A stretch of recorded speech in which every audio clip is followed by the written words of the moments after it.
जय हिंद बच्चों। आज की इस वीडियो में हम कक्षा 12 के विद्यार्थियों के लिए हिस्ट्री यानी इतिहास के महत्वपूर्ण लघुत्तरीय प्रश्न लेके आए जो परीक्षा से वेरी इंपॉर्टेंस रहेगा। तो आइए बच्चों देखते हैं। ये बच्चों ये एनसीईआरटी रहेगा और सभी बोर्ड के विद्यार्थियों के लिए मोस्ट इंपॉर्टेंस रहेगा। तो आइए देखते हैं। क्वेश्चन है बौद्ध धर्म की प्रसिद्धि के बच्चों क्या कारण थे। अथवा करके देगा बौद्ध धर्म की सफलता के 2 कारण बताइए। तो इसका उत्तर देखेंगे। देखो, बौद्ध धर्म की प्रसिद्धि के निम्न कारण थे। नंबर 1, भारत में बौद्ध धर्म का उद्भव तथा विस्तार ऐसे समय हुआ जब संपूर्ण भारत धार्मिक संकीर्णता, कर्मकांडों, पशु बलि आदि आडंबरों से ग्रसित था। बौद्ध धर्म के विस्तार हेतु यह एक अनुकूल वातावरण था।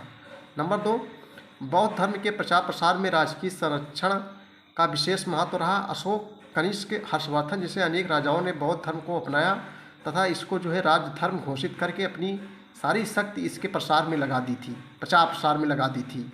और देखो बच्चों, जो अशोक है अपनी पुत्र महेंद्र और पुत्री संघमित्रा को बौद्ध धर्म का प्रचार प्रसार करने के लिए कहाँ भेजा था, श्रीलंका भेजा था। तो बच्चों ये सब जो राजा थे बौद्ध धर्म को अपनाया और इसको प्रचार प्रसार में अपनी पूरी शक्ति झोंक दी थी।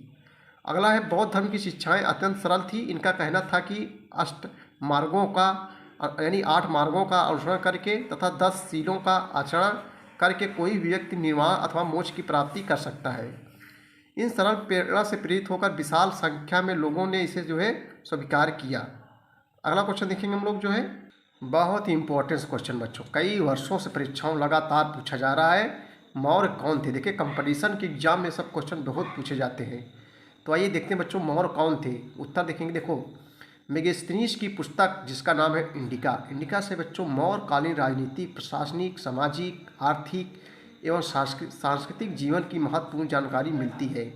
कौटिल्य का अर्थशास्त्र मौर्यों के इतिहास का सबसे महत्वपूर्ण स्रोत है, जिसमें राजनीतिक एवं प्रशासनिक व्यवस्था की उच्च व्यवस्था की गई है।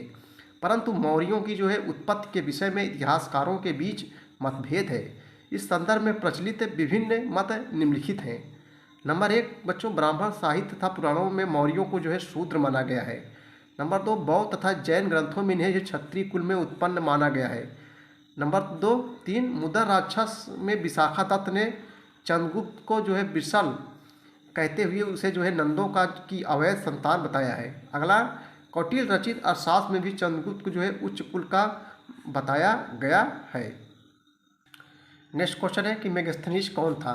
तो मेगस्थनीज एक यूनानी राजदूत था जिसे यूनानी शासक सेलुकस ने चंद्रगुप्त मौर्य के दरबार में भेजा था। इसकी महत्वपूर्ण पुस्तक का नाम बच्चों इंडिका है। चंद्रगुप्त मौर्य के नगर प्रशासन के बारे में बताइए। तो उत्तर लिखेंगे, चंद्रगुप्त मौर्य के नगर प्रशासन की निम्नलिखित विशेषताएं थी। नंबर 1, नगर का प्रमुख अधिकारी एस्ट्रोनोमोई होता था। जिले के प्रमुख अधिकारी को एग्रोनोमोई कहा जाता था। नगर प्रशासन में 6 समितियां होती थी तथा प्रत्येक समिति में 5 सदस्य होते थे। देखो बच्चों, ये क्वेश्चन भी काफ़ी इंपॉर्टेंस है, कई वर्षों से ये भी पूछा जा रहा है। जैन धर्म की महत्वपूर्ण शिक्षाओं को संक्षेप में लिखिए। जैन धर्म की महत्वपूर्ण शिक्षाओं को संक्षेप में लिखिए। आइए इसको बच्चों उत्तर देखेंगे।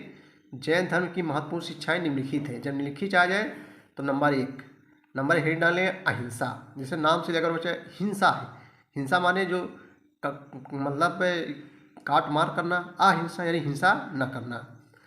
तो बच्चों नंबर 1 है अहिंसा। अहिंसा जैन धर्म का केंद्रीय तत्व है।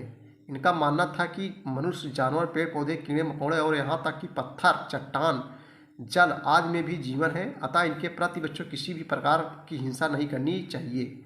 मोक्ष प्राप्ति, अगली हेडिंग है मोक्ष प्राप्ति। जैन मतानुसार आत्मा का जन्म और पुनर्जन्म के चक्र से मुक्त होना ही निर्वाण या मोक्ष है। त्रिरत्न अर्थात सम्यक ज्ञान, सम्यक विश्वास और सम्यक चरित्र के द्वारा मोक्ष को प्राप्त किया जा सकता है। कठोर तपस्या और आत्म त्याग, जैन धर्म को मानने वाले लोग अपने शरीर को कष्ट देकर अपने मन और इंद्रियों पर नियंत्रण रखना चाहते हैं। इनका मानना था कि भूखे रहकर प्राण त्यागने से मनुष्य को मोक्ष की प्राप्ति होती है। पंच महाव्रत, जैन साधु एवं साध्वी को पंच महाव्रत का अनुसरण करना पड़ता है, अर्थात अहिंसा, सत्य, अस्तेय, अपरिग्रह और ब्रह्मचर्य का पालन करना पड़ता है। 5वां है बच्चों जात प्रथा में अविश्वास। जैनी लोग जात पात के सिद्धांत को स्वीकार नहीं करते थे। इनका मानना था कि सभी मनुष्य एक समान है। ये बहुत बढ़िया चीज़ें हैं बच्चों, ये भी चाहिए। आज समाज में हमारे यही इम्पोर्टेंस है कि नहीं। जात पात के सिद्धांत को स्वीकार नहीं करते थे, इनका मानना था कि सभी मनुष्य एक समान है। आगे देखेंगे हम लोग ईश्वर में विश्वास। जैन धर्म में ईश्वर के अस्तित्व को स्वीकार किया गया, परंतु ईश्वर का स्थान जिन तीर्थंकार से नीचे रखा गया। सृष्टिकर्ता के रूप में ईश्वर को स्वीकार नहीं किया गया है।